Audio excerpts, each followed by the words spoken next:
your land. This land is my land. From California to the New York Island. From the redwood forest to the Gulf Stream waters.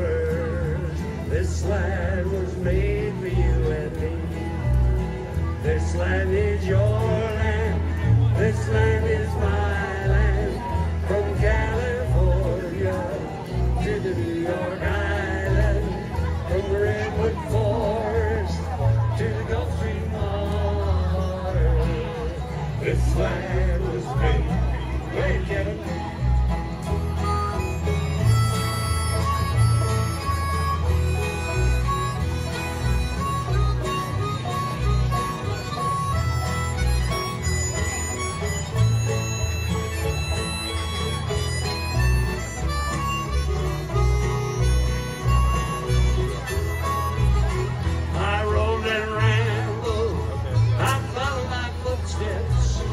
To the sparkling sands of the diamond desert, while all around me a voice was calling.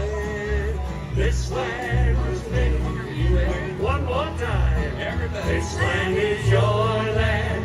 This land is my land.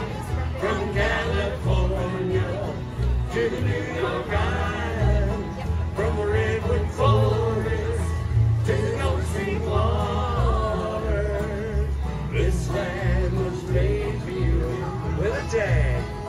Oh, this land was made for you and me. Thank you so much. We're going to do two patriotic songs. And as we know, the Star-Spangled Banner was not always our national anthem. During the Mahaffie's time, some of you today, this evening, may have met Lady Columbia. She's holding one of our lanterns. Lady Columbia is a symbol of freedom, long before we had the Statue of Liberty. And in the times that the Mahaffies were living here at the farmhouse, the national anthem before the Star-Spangled Banner became the official one in the early 1930s is Hail Columbia. So I'd like to introduce to you our Mahaffie singers, Miss Katie and Mr. Michael, as they sing Hail Columbia. And after they do Hail Columbia, we will also have the Star-Spangled Banner. So once the Star-Spangled Banner starts, please rise. Mahaffie singers, Hail Columbia. Hail Columbia, happy land. Hail ye heroes, heaven-born band, who fought and bled in freedom's cause, who fought and bled in freedom's cause. And when the storm of war was gone, enjoy the peace your valor won. Let independence be our boast, ever mindful what it cost, ever grateful for the prize. Let its altar reach the skies.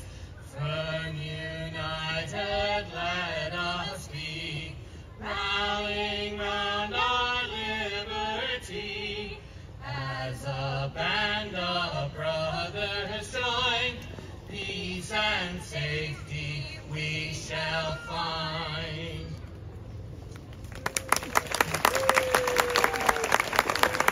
Happy birthday, Americans. Please rise for the singing of your national anthem, and please take your hats off.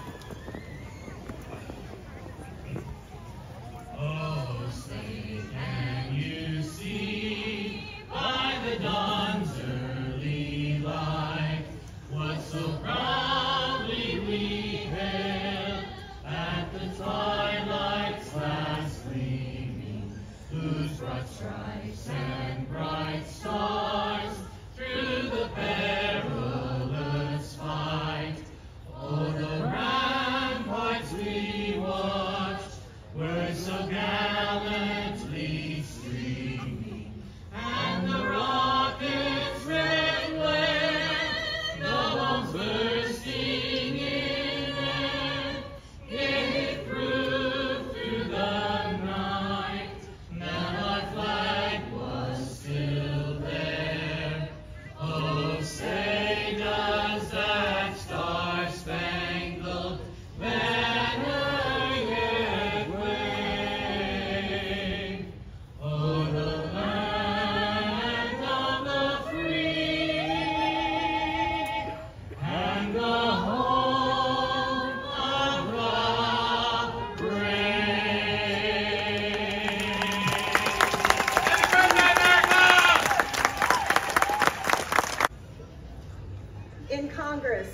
July 4th, 1776, the unanimous declaration of the 13 United States of America. When in the course of human events, it becomes necessary for one people to dissolve the political bands which have connected them with one another, and to assume among the powers of the earth the separate and equal station to which the laws of nature and of nature's God entitle them, a decent respect to the opinions of mankind requires that they should declare the causes which impel them to separation. We hold these truths to be self-evident, that all men are created equal, that they are endowed by their Creator with certain inalienable rights, that among these are life, liberty, and the pursuit of happiness, that to secure these rights, governments are instituted among men, deriving their just powers from the consent of the governed, that whenever any form of government becomes destructive of these ends, it is the right of the people to alter or to abolish it, and to institute new government, laying its foundation on such principles and organizing its powers in such form as to them shall seem most likely to affect their safety and happiness.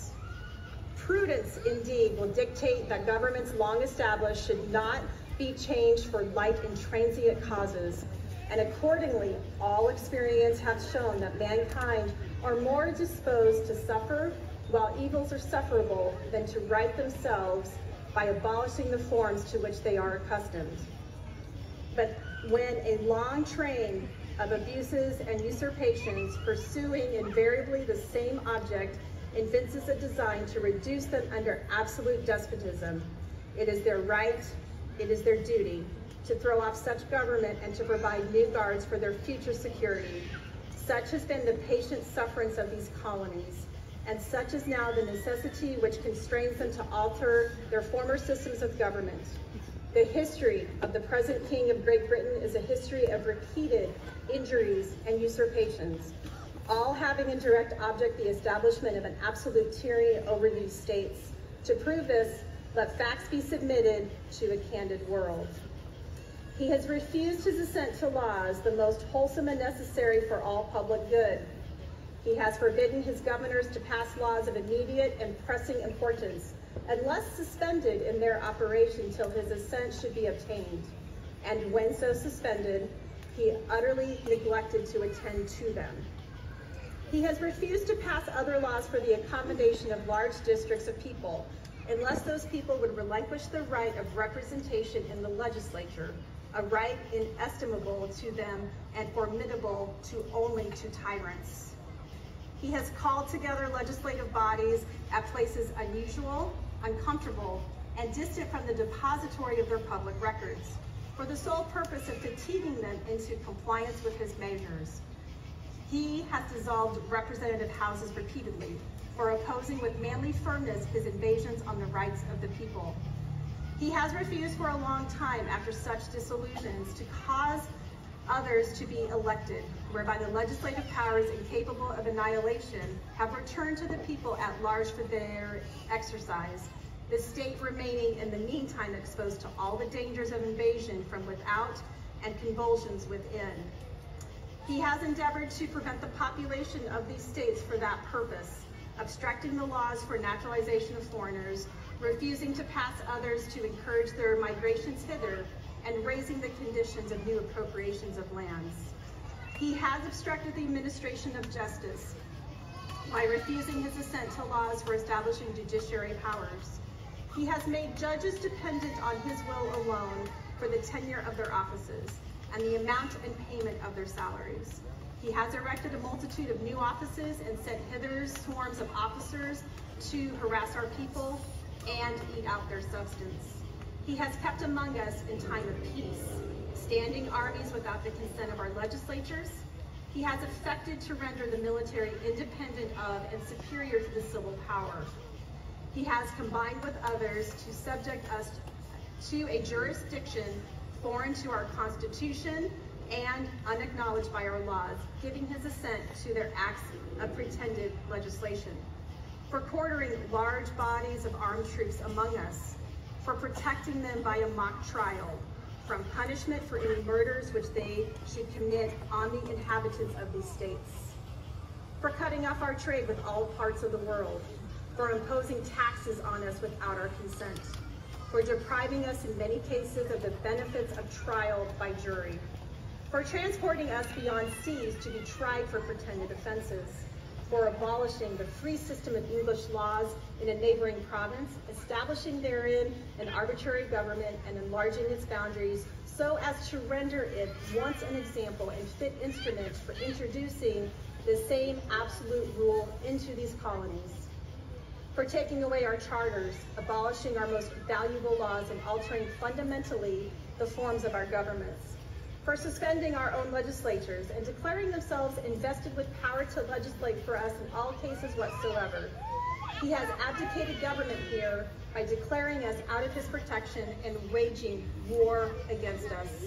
He has plundered our seas, ravaged our coasts, burnt our towns, and destroyed the lives of our people.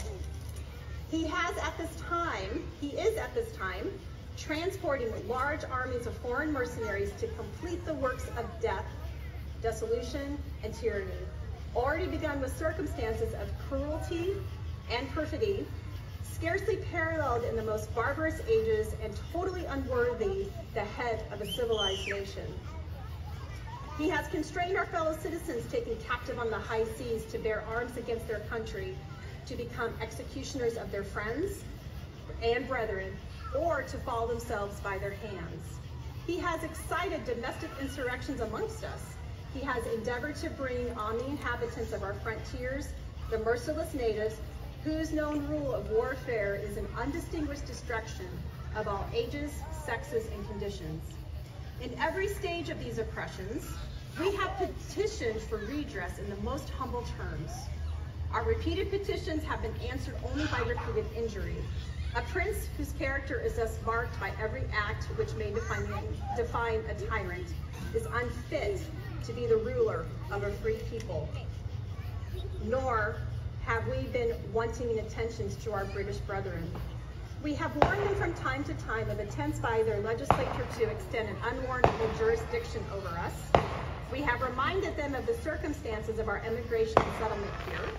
We have appealed to their native justice and magnanimity, and we have conjured them by the ties of our common kindred to disavow these usurpations, which would inevitably interrupt our connections and correspondence. They too have been deaf to the voice of justice and of consanguinity. We must therefore acquiesce to the necessity which denounces our separation and hold them as we hold the rest of mankind. Enemies in war, in peace, friends.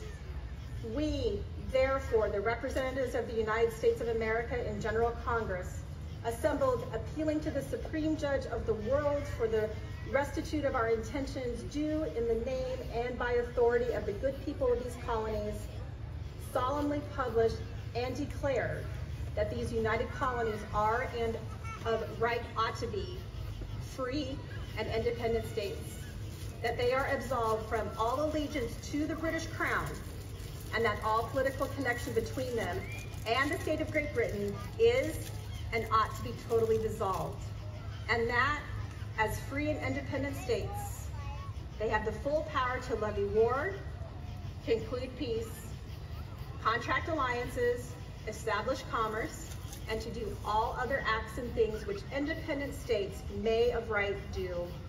And for the support of this declaration, with a firm reliance on the protection of divine providence, we mutually pledge to each other our lives, our fortunes, and our sacred honor. Let's give 3 cheers to the heroes of 1776. Hip, hip, hooray! Hip, hip, hooray! Hip, hip, hooray! Hip, hip, hooray! Hip, hip, hooray!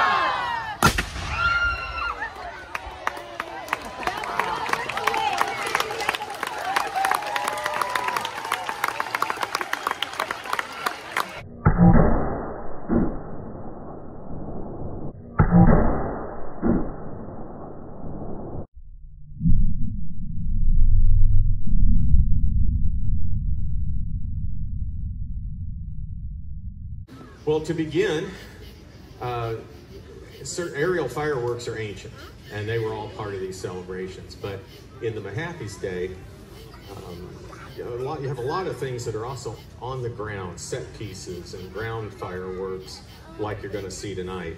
So Captain Hollingshead, might we begin with a pinwheel?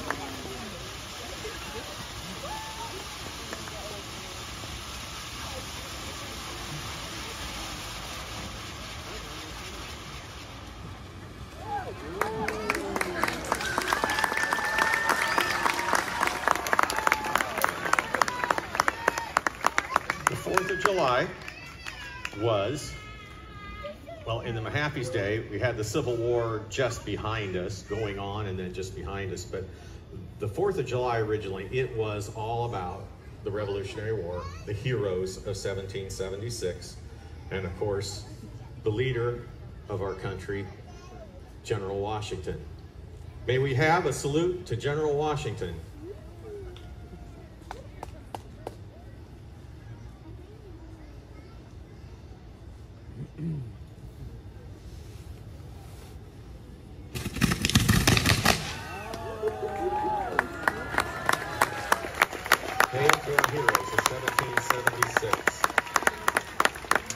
And we had best start the war, Captain Hollingshead, if we might have a cannon.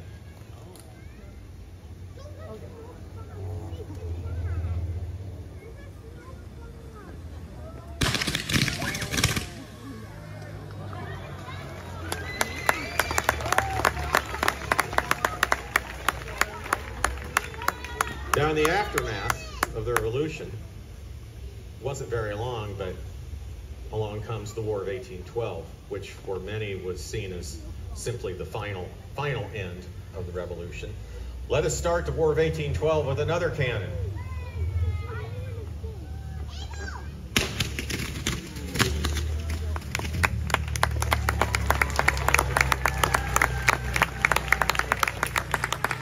While the war rages, I think another pinwheel is in order.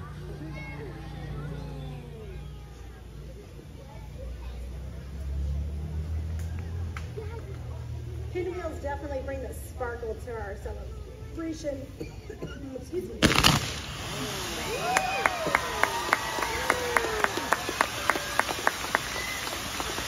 Who doesn't like a good pinwheel?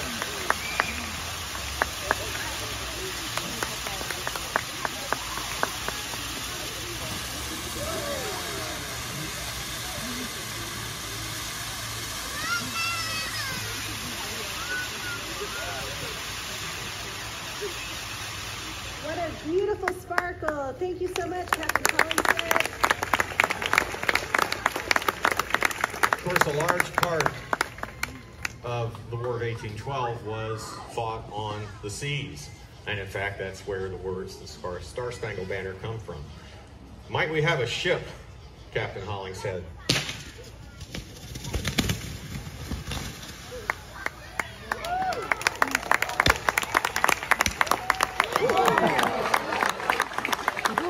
Being fired upon.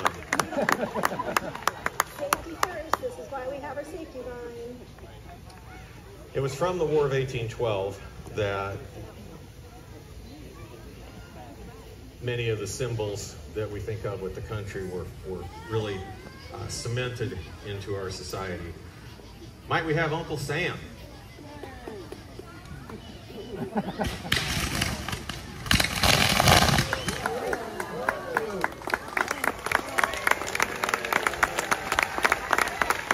Uncle Sam, the flag,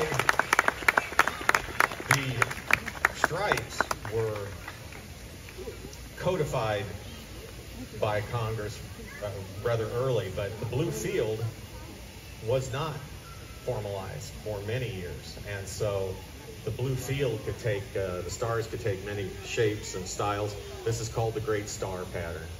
And whatever year it is, the state who just came into the Union said they were that final star. So during, with the start of the Civil War, Kansas could claim in a great star pattern that they were the great star. Well, another of our symbols, its legend is often told how it cracked on July 4th. Well, that's not quite the case, but let's have the Liberty Bell.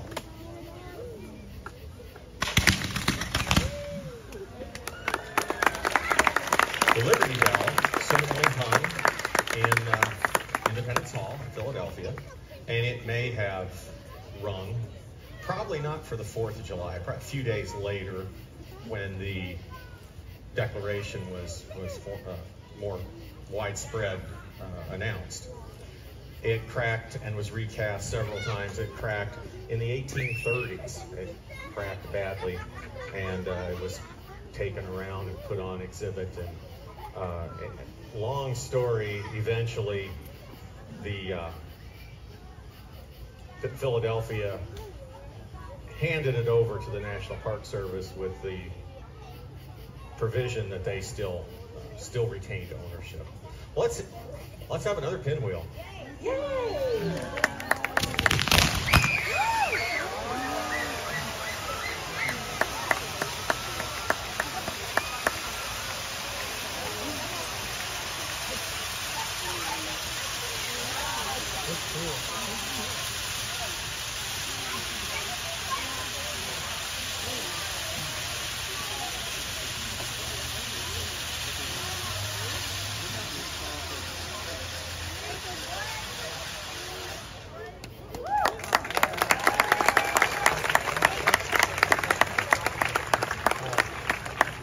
As the 19th century progressed, the country is faced with another war, this time within, and we have the Civil War, and we're now up into the Mahaffie's day. President Lincoln will take his place alongside President Washington as one of the nation's great heroes. We should have a salute to President Lincoln.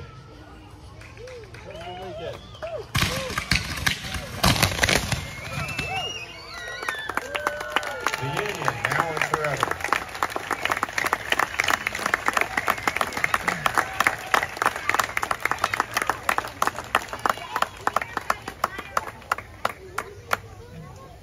I'm from Illinois, so I like to see Lincoln up there. And so, as we mentioned earlier, the 19th century holiday was the 4th of July, and it, as we said earlier, was such a look back. It became a celebration of Civil War heroes too, but it remains such a, had such a focus on 1776, which, by the way, the 250th commemoration of the country is coming up in a few years. Well, might we have a salute to the 4th of July?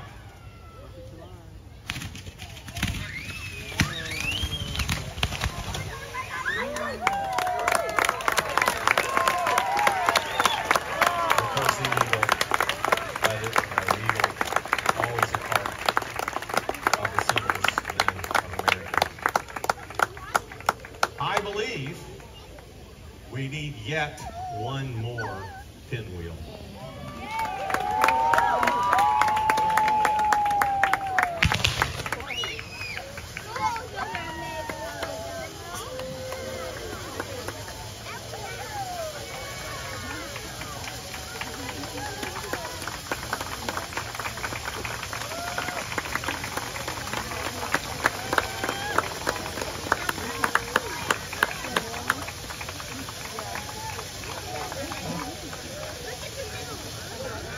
And it would appear we have a bit of a hurrah for 1776.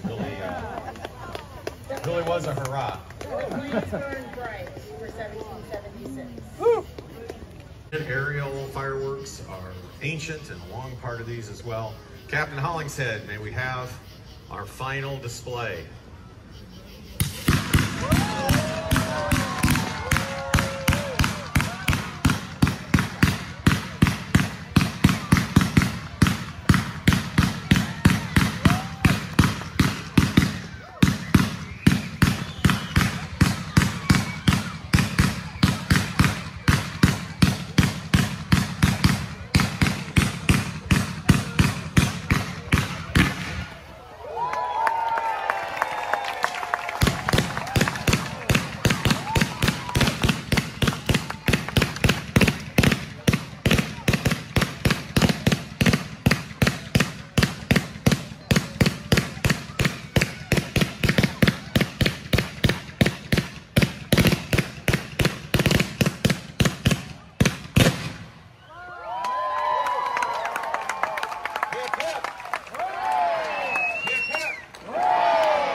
everybody.